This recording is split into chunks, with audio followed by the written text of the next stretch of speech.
La niña del diablo. Ella supo que algo estaba mal desde el primer llanto. Un sonido que no salía de los pulmones de un bebé, sino de algo mucho más antiguo y siniestro. Algo que no pertenecía a este mundo. Hace muchos años, en un pueblo olvidado por el tiempo, una historia macabra era susurrada por los más viejos, siempre en voz baja y con cautela. El pueblo, escondido entre bosques densos, donde los vientos no llegaban a soplar y el sol rara vez penetraba, parecía estar atrapado en una niebla eterna. Pero incluso allí, en un lugar aislado del mundo, algo terrible estaba por suceder. Todo comenzó con el nacimiento de una niña que no debería haber venido al mundo. Su madre, una joven campesina llamada Elisa, nunca imaginó que el pequeño pueblo donde vivía sería el escenario de una tragedia tan grande. Ella se casó con un hombre sencillo, pero la alegría del matrimonio pronto fue reemplazada por algo mucho más oscuro. Elisa quedó embarazada y con el paso de los meses comenzó a sentir una presencia extraña acercándose, como si algo la estuviera observando en cada movimiento. El día del nacimiento, el cielo pareció derrumbarse sobre el pueblo. Una tormenta violenta surgió de la nada, con relámpagos que cortaban el cielo y vientos que aullaban como almas perdidas. Cuando Elisa dio a luz, la niña no lloró, no se movió. Su piel estaba pálida como la nieve, y sus ojos eran de un rojo profundo, como si la sangre de la niña hubiera sido drenada aún en el vientre. Los aldeanos, temerosos, llamaron a un sacerdote para bendecirla, pero él no tuvo el valor de acercarse. Algo estaba mal, algo muy mal. En los primeros días, después del nacimiento, cosas extrañas comenzaron a suceder. Los cultivos se secaron, el ganado murió sin explicación. Por la noche, los perros aullaban sin cesar, como si vieran algo que los humanos no podían ver.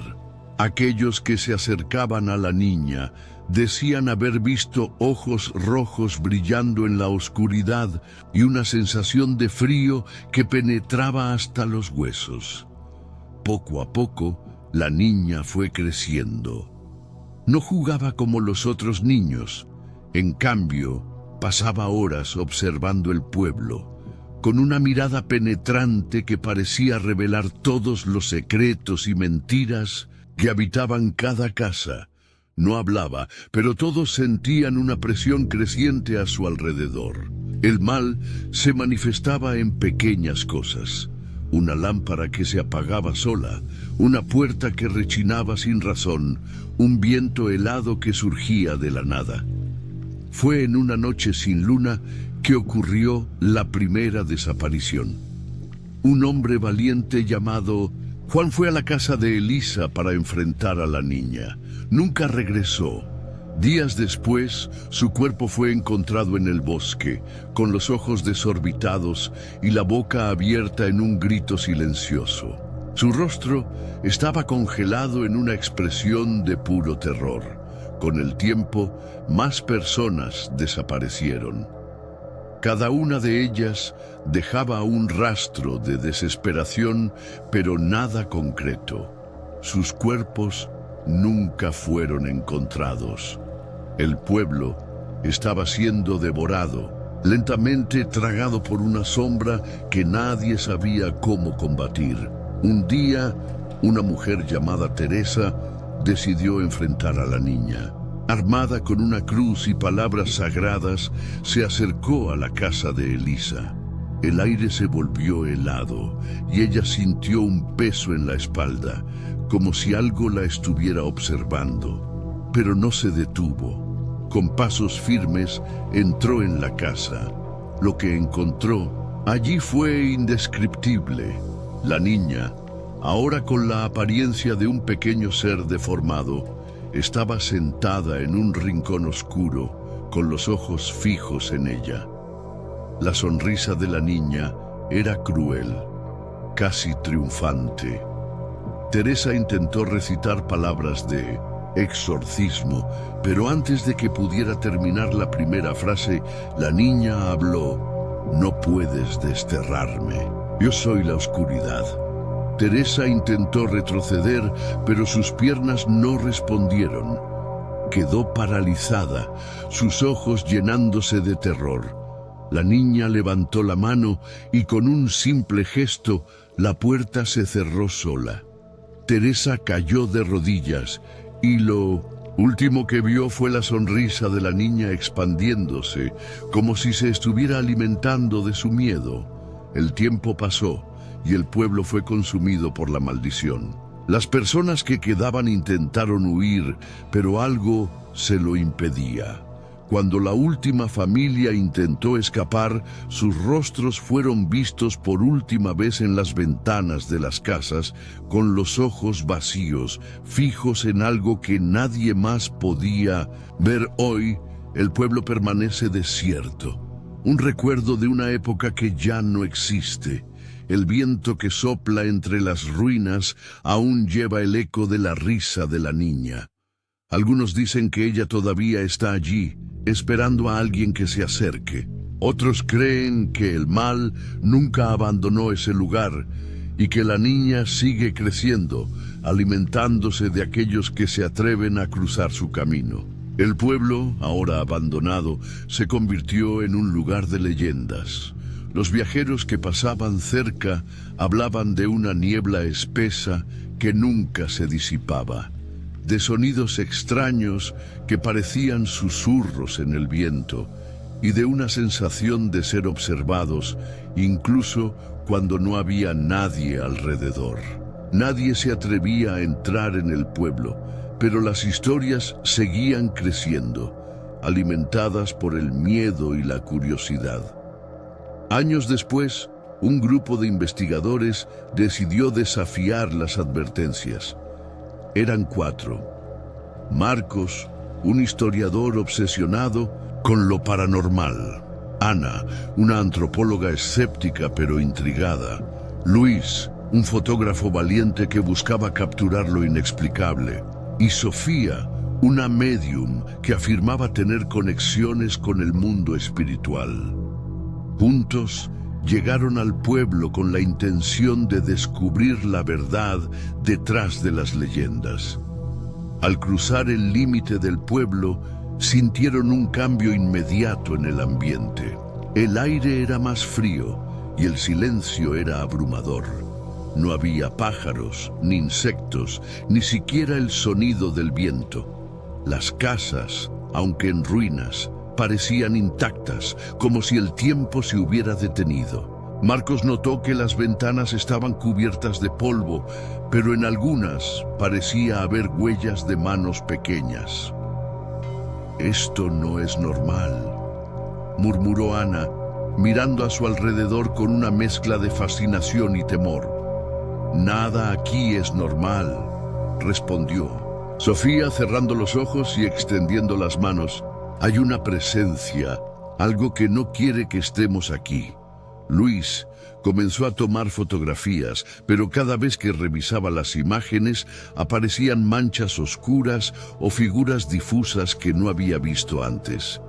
Marcos, por su parte, encontró un diario en una de las casas. Las páginas estaban llenas de escrituras desesperadas, hablando de una niña maldita y de cómo el pueblo había sido consumido por el miedo. «Aquí dice que la niña no era humana», leyó Marcos en voz alta, «que era algo que había sido traído al mundo por un ritual fallido, algo que se alimentaba del miedo y la desesperación». Ana se rió incómoda. «Eso es solo superstición. Debe haber una explicación lógica para todo esto». Pero antes de que pudiera continuar, un sonido los hizo callar. Era un llanto, débil pero claro, que venía de una de las casas más grandes. Sofía palideció. «Ese llanto no es humano», susurró. Decidieron investigar. Con linternas en mano, entraron en la casa. El interior estaba en ruinas, pero en el centro de la sala había una cuna, y dentro de la cuna algo se movía. Luis se acercó con la cámara, pero cuando apuntó hacia la cuna, la linterna se apagó. En la oscuridad, escucharon un susurro. ¿Por qué vinieron? La voz era suave, casi infantil, pero cargada de una malicia que los heló hasta los huesos. Sofía comenzó a recitar una oración, pero la voz se rió, un sonido que resonó en sus mentes como un eco interminable. «No pueden protegerse de mí», dijo la voz. «Yo soy el miedo, yo soy la oscuridad». De repente las paredes comenzaron a gotear un líquido oscuro y las sombras parecieron cobrar vida, moviéndose hacia ellos. Ana gritó cuando una sombra la tocó, dejando una marca negra en su brazo. Luis intentó tomar más fotos, pero la cámara explotó en sus manos. Marcos intentó guiarlos hacia la salida, pero las puertas y ventanas habían desaparecido. Sofía, desesperada, sacó un amuleto que llevaba consigo y lo sostuvo en alto. «Te ordeno que te vayas», gritó, con lágrimas en los ojos. La risa se intensificó y la cuna comenzó a balancearse violentamente. De repente, todo se detuvo. El silencio fue absoluto. Cuando encendieron las linternas, la cuna estaba vacía, pero en el suelo había un mensaje escrito con el líquido oscuro. «Nunca se irán». Salieron corriendo de la casa, pero el pueblo ya no era el mismo. Las calles parecían haberse retorcido y las casas estaban en lugares donde antes no había nada. Intentaron encontrar el camino de regreso, pero cada vez que creían estar cerca de la salida, terminaban de vuelta en el centro del pueblo. «Estamos atrapados», dijo Marcos, con voz temblorosa. «No podemos rendirnos», respondió Sofía. «Hay que enfrentarla». Decidieron regresar a la casa de la cuna. Esta vez encontraron a la niña sentada en el suelo, con los ojos rojos brillando en la oscuridad. Su sonrisa era aterradora, pero Sofía se acercó sosteniendo el amuleto. «No tienes poder sobre nosotros», dijo con firmeza. La niña se rió. «Eres valiente, pero el valor no es suficiente». De repente, las sombras se abalanzaron sobre ellos, envolviéndolos en una oscuridad absoluta. Sofía gritó, pero su voz fue ahogada por el sonido de la risa de la niña. Cuando la oscuridad se disipó, estaban solos. La niña había desaparecido, pero el pueblo seguía igual. «¿Qué hacemos ahora?», preguntó Ana con voz quebrada. «Tenemos que encontrar una manera de romper la maldición», respondió Sofía. «Si no, nunca saldremos de aquí». Ella supo que algo estaba mal desde el primer llanto. Un sonido que no salía de los pulmones, de un bebé, sino de algo mucho más antiguo y siniestro, algo que no pertenecía a este mundo. Hace muchos años, en un pueblo olvidado por el tiempo, una historia macabra era susurrada por los más viejos, siempre en voz baja y con cautela. El pueblo, escondido entre bosques densos, donde los vientos no llegaban a soplar y el sol rara vez penetraba, parecía estar atrapado en una niebla eterna. Pero, incluso allí, en un lugar aislado del mundo, algo terrible estaba por suceder. Todo comenzó con el nacimiento de una niña que no debería haber venido al mundo. Su madre, una joven campesina llamada Elisa, nunca imaginó que el pequeño pueblo donde vivía sería el escenario de una tragedia tan grande. Ella se casó con un hombre sencillo, Pero la alegría del matrimonio pronto fue reemplazada por algo mucho más oscuro. Elisa quedó embarazada y con el paso de los meses comenzó a sentir una presencia extraña acercándose, como si algo la estuviera observando en cada movimiento. El día del nacimiento, el cielo pareció derrumbarse sobre el pueblo. Una tormenta violenta surgió de la nada, con relámpagos que cortaban el cielo y vientos que aullaban como almas perdidas. Cuando Elisa dio a luz, la niña no lloró, no se movió. Su piel estaba pálida como la nieve, y sus ojos eran de un rojo profundo, como si la sangre de la niña hubiera sido drenada aún en el vientre. Los aldeanos, temerosos, llamaron a un sacerdote para bendecirla, pero él no tuvo el valor de acercarse. Algo estaba mal, algo muy mal. En los primeros días, después del nacimiento, cosas extrañas comenzaron a suceder. Los cultivos se secaron, el ganado murió sin explicación. Por la noche, los perros aullaban sin cesar, como si vieran algo que los humanos no podían ver. Aquellos que se acercaban a la niña decían haber visto ojos rojos brillando en la oscuridad y una sensación de frío que penetraba hasta los huesos. Poco a poco, la niña fue creciendo. No jugaba como los otros niños. En cambio, pasaba horas observando el pueblo, con una mirada penetrante que parecía revelar todos los secretos y mentiras que habitaban cada casa. No hablaba, pero todos sentían una presión creciente a su alrededor. El mal se manifestaba en pequeñas cosas. Una lámpara que se apagaba sola, una puerta que rechinaba sin razón, un viento helado que surgía de la nada. Fue en una noche sin luna que ocurrió la primera desaparición. Un hombre valiente llamado Juan fue a la casa de Elisa para enfrentar a la niña. Nunca regresó. Días después, su cuerpo fue encontrado en el bosque, con los ojos desorbitados y la boca abierta en un grito silencioso. Su rostro estaba congelado en una expresión de puro terror. Con el tiempo, más personas desaparecieron. Cada una de ellas dejaba un rastro de desesperación, pero nada concreto. Sus cuerpos nunca fueron encontrados.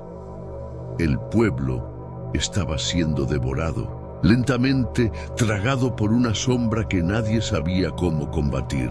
Un día, una mujer llamada Teresa decidió enfrentar a la niña.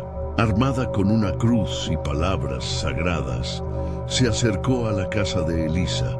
El aire se volvió helado y ella sintió un peso en la espalda, como si algo la estuviera observando. Pero no se detuvo. Con pasos firmes, entró en la casa. Lo que encontró allí fue indescriptible. La niña, ahora con la apariencia de un pequeño ser deformado, estaba sentada en un rincón oscuro con los ojos fijos en ella. La sonrisa de la niña era cruel, casi triunfante. Teresa intentó recitar palabras de exorcismo, pero antes de que pudiera terminar la primera frase, la niña habló. «No puedes desterrarme. Yo soy la oscuridad». Teresa intentó retroceder, pero sus piernas no respondieron. Quedó paralizada, sus ojos llenándose de terror. La niña levantó la mano y con un simple gesto la puerta se cerró sola. Teresa cayó de rodillas y lo último que vio fue la sonrisa de la niña expandiéndose, como si se estuviera alimentando de su miedo. El tiempo pasó y el pueblo fue consumido por la maldición. Las personas que quedaban intentaron huir, pero algo se lo impedía. Cuando la última familia intentó escapar, Sus rostros fueron vistos por última vez en las ventanas de las casas, con los ojos vacíos, fijos en algo que nadie más podía ver. Hoy el pueblo permanece desierto, un recuerdo de una época que ya no existe. El viento que sopla entre las ruinas aún lleva el eco de la risa de la niña. Algunos dicen que ella todavía está allí, esperando a alguien que se acerque. Otros creen que el mal nunca abandonó ese lugar y que la niña sigue creciendo, alimentándose de aquellos que se atreven a cruzar su camino. Hoy, el pueblo permanece desierto, un recuerdo de una época que ya no existe. El viento que sopla entre las ruinas aún lleva el eco de la risa de la niña. Algunos dicen que ella todavía está allí, esperando a alguien que se acerque. ¿Y tú? ¿Te atreverías a visitar un lugar como este? ¿Qué harías si te encontraras y frente a frente con algo que desafía toda lógica y razón? A veces, las historias más aterradoras son aquellas que nos recuerdan que el verdadero terror no está en lo desconocido, sino en lo que llevamos dentro.